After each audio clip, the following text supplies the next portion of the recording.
So ఆ character ఏం present చేయట్లేదండి. నెక్స్ట్ అలాంటి అవకాశం ఏమైనా వస్తే చెప్తాను. మీ ఫ్యాన్స్కి ఫీస్ట్ ఇవ్వబోతున్నారు అనమాట. ఫ్యాన్స్ అనేది అది కాదండి, ఎందుకంటే నేను ఎక్కువ చిరంజీవి గారితోనూ, కళ్యాణ్ గారితోనూ, చరణ్ గారితోనూ, బన్నీ గారితోనూ, మొత్తం మెగా ఫ్యాన్స్తో, ప్రభాస్ గారు, రవితేజ, ఇంతమంది హీరోలతో పిఆర్గా పనిచేయబట్టి వాళ్ళ ఫ్యాన్స్ అందరూ కొద్దిగా ఓన్ చేసుకుంటుంటారు.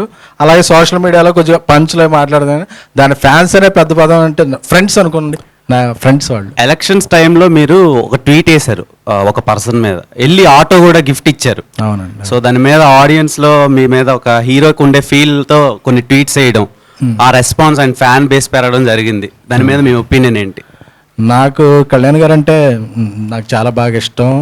ఆయన ఎలక్షన్ క్యాంపెయిన్లో పనిచేసి నాకు అభిమాని, నా చిన్నప్పటి నుంచి నా అభిమాని కాబట్టి పిఠాపురంలో కొన్నాళ్ళు ప్రచారం చేయడం జరిగినప్పుడు ఆవిడ ఎక్కడో వీడియో చూసే ఎలక్షన్ రోజు ముందు రోజు నా కళ్యాణ్ గారు విన్ అయితే మా ఆయన రిక్షా తొక్కిన డబ్బుతో ఊరంతా పార్టీ ఇస్తుంటే, అంటే వాళ్ళు రిక్షా తొక్కున్నప్పటికీ కళ్యాణ్ గారి మీద అంత అభిమానం చూపించింది అనేవాడికి నాకు వెంటనే ఒక అభిమానిగా స్పందించా. నిజం కళ్యాణ్ గారు ఇస్తే రిక్షా వద్దమ్మా, ఆటో ఇస్తాను నేను అని చెప్పి.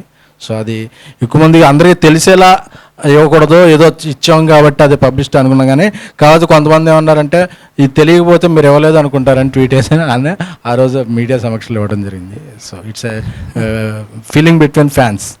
ఎస్కేఎన్ గారు హాయ్ సార్. ఎక్కడ సార్? సార్ సార్ మీరు చూస్తే ఒక బిగ్ ఇన్స్పిరేషన్ సార్ ఒక రకంగా. Thank you sir. మీవి ఇన్ని శ్లోకాలు, ఇన్ని సూక్తులు, అంటే ఎన్ని రకాల పోయమ్స్, ఇంత లోక జ్ఞానాన్ని ఎలా అచీవ్ చేయగలిగారు sir? First of all me inspiration ఎవరు సార్? స్వాతి సపరవారి పత్రిక అందులో మధ్య పేజీ.